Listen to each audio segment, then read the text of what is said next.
Officials in Bangladesh have begun investigating what caused a massive fire that swept through a Rohingya refugee camp. Several people have died and thousands have been left homeless. Nearly 1 million refugees live in camps in the region, having fled from persecution in neighbouring Myanmar. The remains of shanty homes continue to burn into the night at Rohingya refugee camps in CoxsBazar in southeastern Bangladesh. Emergency services say the fire was able to spread easily in overcrowded conditions of the makeshift accommodation. Since we got here, we've been trying to put the fire out. We are struggling with numerous cooking gas cylinders, and we are trying to deal with this problem to fight the flames.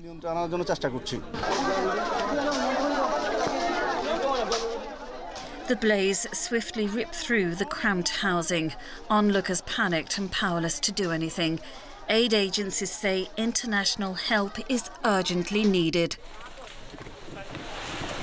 The Bangladeshi government has been pushing the Muslim minority Rohingya refugees to relocate to a remote island in the Bay of Bengal.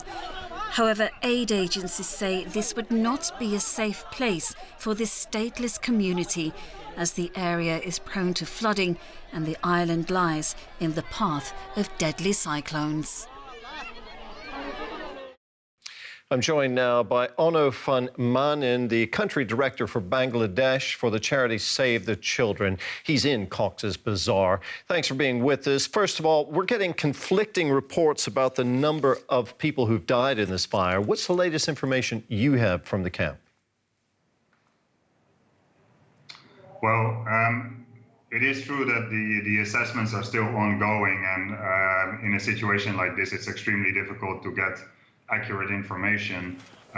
We have reports of at least 5 casualties, including children, but as I mentioned, that's still an ongoing process.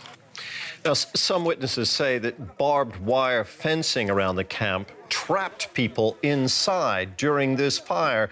What have you seen there? Well, we do know that the fencing has taken place and is surrounding large parts of the camps, and that certainly hasn't made it easier for refugees to flee or to escape a fire in circumstances like this, whereby in such a densely populated and crowded area, the fire spreads very, very quickly. We understand that tens of thousands of people there have had their shelters destroyed.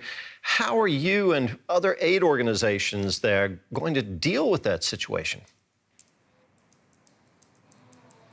So first of all, we needed to make sure last night, and this has happened during the night, that these people were provided with places where they could stay, and community shelters, temporary learning centers,